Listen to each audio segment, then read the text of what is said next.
Match week 7 of the Premier League, but the first time this season that we are doing our Premier League picks. Let's go!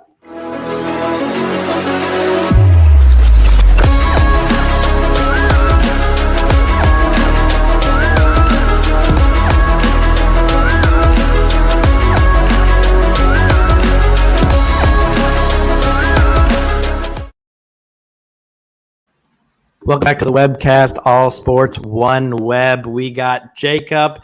Jacob, how are you doing? Last time we talked about the Premier League, we had Champions League in between. We had the Carabao Cup in between. Another week of Premier League after the international break. How has it been for you? What's up, guys? City? Yeah, it's been a great season so far. A bunch of exciting matchups this week. I can't wait to go through them all. I know the Champions League as well. What a great Lazio game winner by the keeper coming up. Obviously, Harry Kane, oh my God, yeah. 12 he didn't know penalties there in Munich against United, but we will get into all of that a little bit. But mainly, we are focusing in on our Premier League picks for match week 7. So let's go ahead and dive into it. Villa and Brighton. Villa, the last team to play Chelsea in the Premier League. Brighton, the last team to play Chelsea as they played in the Carabao Cup in midweek.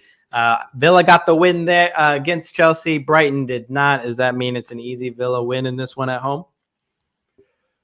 I'm not so sure. I think I love these two teams right now. 6th and 7th in the league. Obviously, last year they're getting their first taste of Europe. They both had a tough start to their European campaign.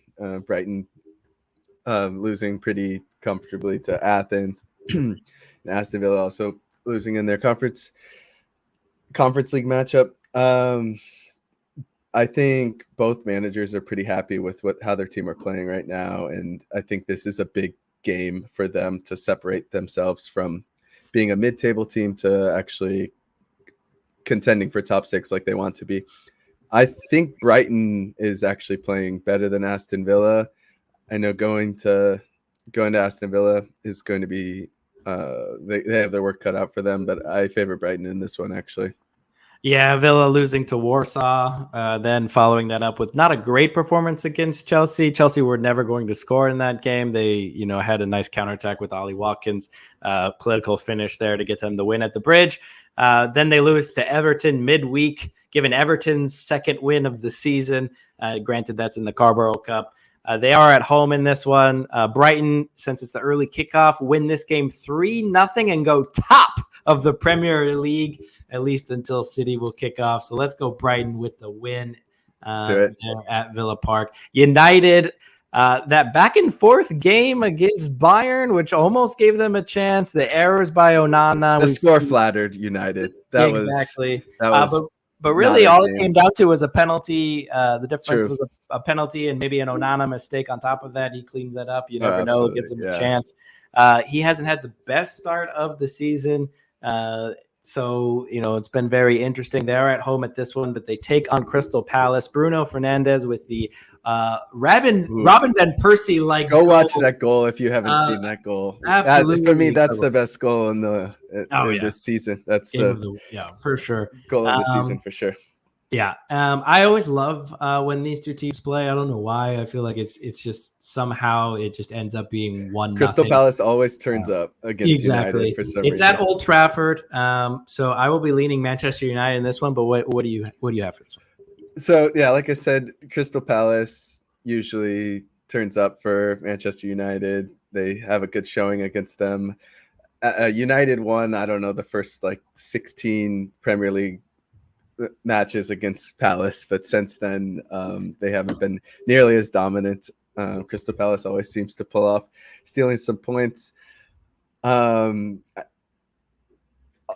think with Crystal Palace's main goal scorer Edouard picking up a knock, I don't really see them scoring against United, even though I'm not sure what's happening with Lisandro Martinez. I don't think he's playing. I like United also. Yeah, they beat Crystal Palace 3-0 in the Tuesday night there at Old Trafford in the Carabao Cup. I don't see anything but that again. They're at home just to try and keep the winning ways going. Another team who's looking to keep their their winning ways going is Newcastle, 8 different goal scorers last time up in the Premier League. They are at St. James's Park to take on Burnley. Had a magnificent result in their first game back into the Champions League there at the San Siro against Milan. What a great game to watch that was. I got nothing but a Newcastle win in this one. Yeah, I mean, biggest win of the Premier League season, 8-0. Granted, it was Sheffield. Hey, Sheffield's staying up. I don't know about that.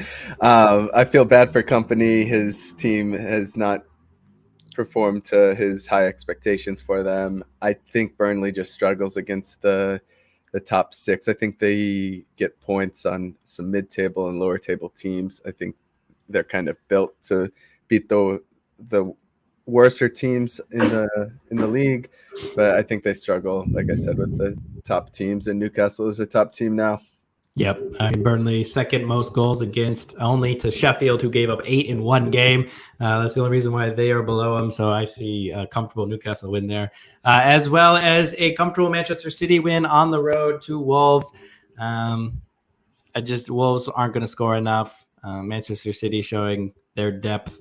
And how do you feel about the new signings? You know, you got I love Rodri. He's been my Rodri's picked up the red card at a bad time. He's going to be out for the game at Emirates, which is huge, and he's out for this one obviously too. Funny timing. Mateus Nunes is going to get the start, which he's playing obviously a team that he started with in the Premier League. I think Wolves are doing better than the record implies. However, I can't not pick Manchester in this matchup. Neto might be the most dangerous winger in the league. He doesn't have a striker to get it to put in goals. I think Neto does some bit of magic like he did last week against Luton Town, and they get an odd goal against City, but I got like 4-1 City probably. Yeah, I got nothing but a comfortable City win as well. Bournemouth taking on Arsenal. Both were able to win the Carabao Cup midweek. Bournemouth now at home after losing to Brighton last time out in the Premier League. Arsenal with that great 2-2 draw against Spurs. Who you got in this one? I got to go Arsenal. I don't think they look very good in the North London derby. I think Tottenham actually deserved to win that game. Arsenal had two kind of, I don't want to say lucky goals, but Tottenham actually created their goals, and they're a nice team scoring goals.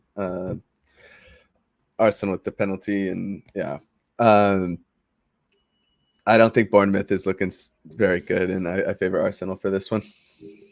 Yep, I would go with that as well. Saka scoring midweek. He will score again this time at Bournemouth. West Ham hosting Sheffield. West Ham with that great start against Liverpool last time out in the Premier League, able to pick up the win against Lincoln City in the Carabao Cup. They blew it against Liverpool, 3 goals there late.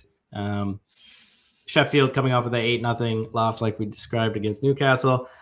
West Ham got an easy win there at the London Stadium this weekend for you? I think they do. Sheffield are going to be very down on themselves after that bashing they took in last weekend. They looked so bad at defending against set pieces, and they're going to play Ward-Prowse this weekend, and Ward-Prowse is the best at set pieces. I think they score. I think Ward-Prowse has an assist and a goal in this one. Yeah, I think West Ham win this one. After coming off Liverpool and Manchester City, I think West Ham will be happy to see the other side of the table this weekend.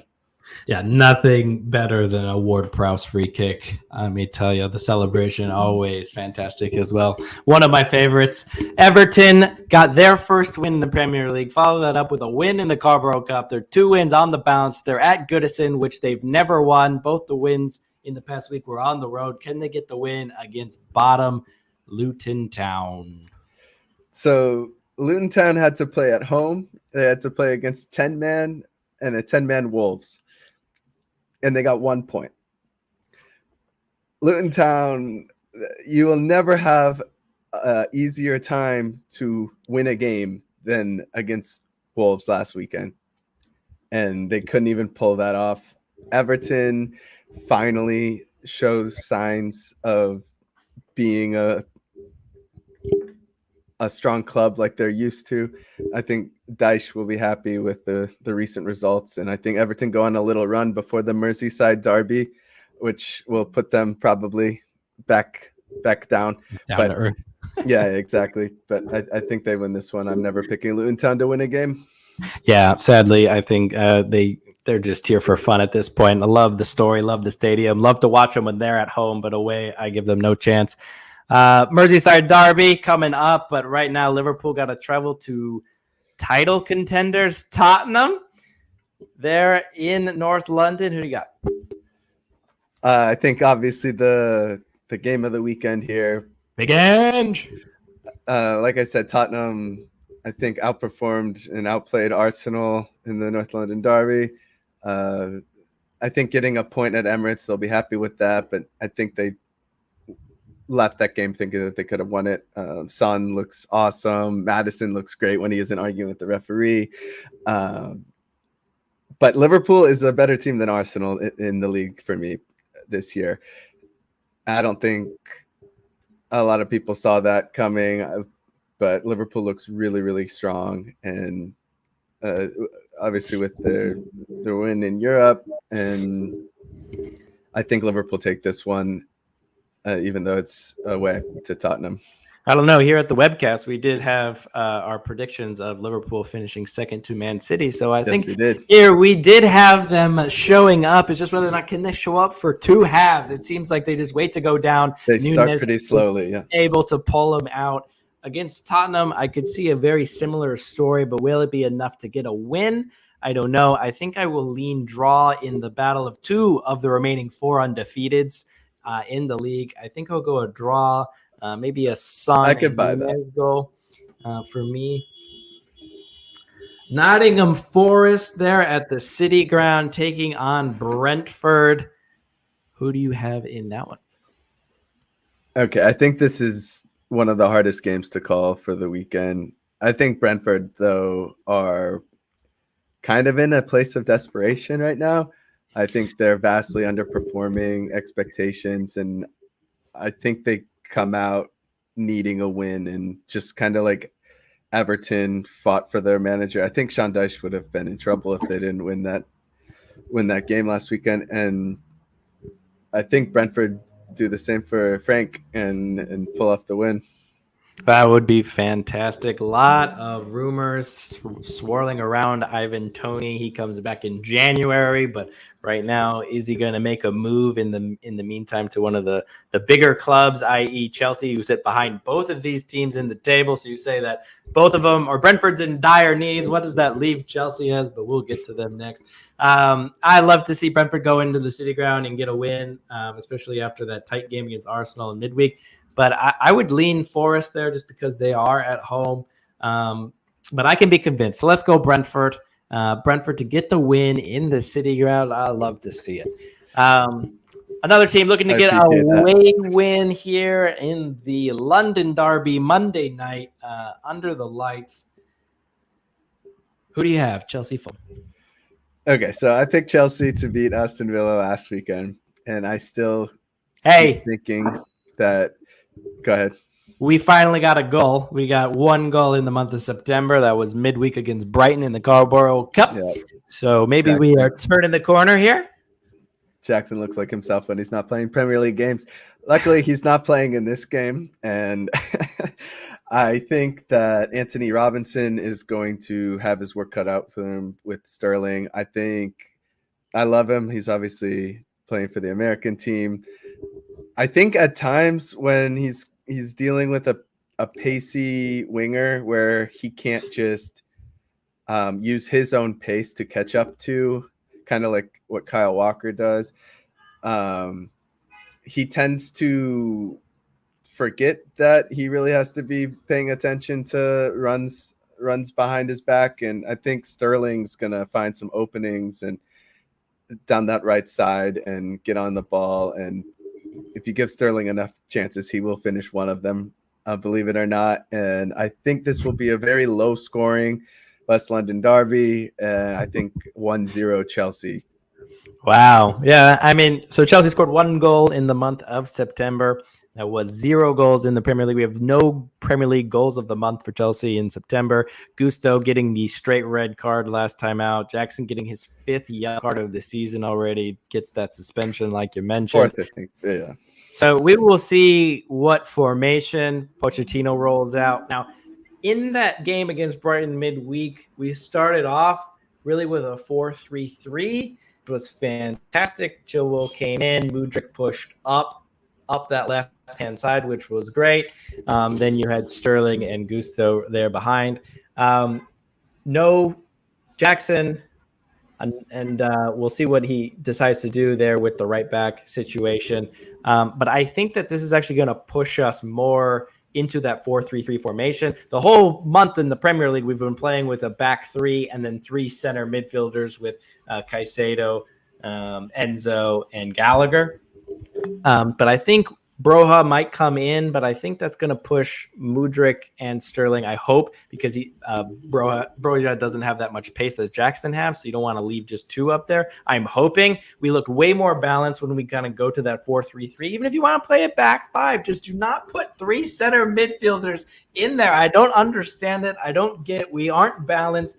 The whole month of September in the Premier League, we averaged 47% of our attacks down the right-hand side, okay? I don't know what we just decided to not use the left-hand side by not putting anyone on the left-hand side. How are you going to expect your left wing back to go all the way up and back the entire game and provide anything in attack that allows people like Robinson to just kind of sit over there knowing the ball is coming to them eventually? They don't need to put in. They just need to follow their runners down the right-hand side. They won't have any issue. If we play that way, we will not score. It'll be a 0-0 draw. If we play a 4-3-3, I can see that happening. We play a little bit more balanced just in the formation itself. Mudryk will get behind.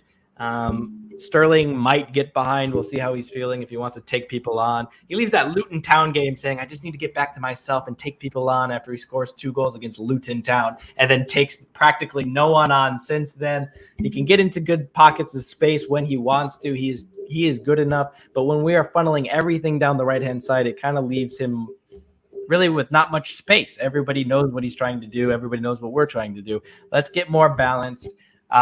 Personally, because even in the Carabao Cup, Pochettino switched halfway through, took Mudryk off, moved Sterling over to the left-hand side, and still went back to that same formation with 3 in the back, no one down that left-hand side. Sterling was kind of playing as a left wing back near the end of that game. I think he's just stuck with it. I think he's addicted to it until I see it for a full game, especially now that we don't have starting or backup right back. I think he's going to play it again. I got a 0-0 draw. You like draw? Okay, yeah. I'll let you take this one. Chelsea can't score in that formation. I mean, we've seen it for over a month. We've seen it for a month. I could definitely see a 0-0 draw. Both these teams are struggling for goals. Fulham's really missing Mitrovic. Yeah, okay. Oh. Well, there you have it. There are our first match day picks for the Premier League season.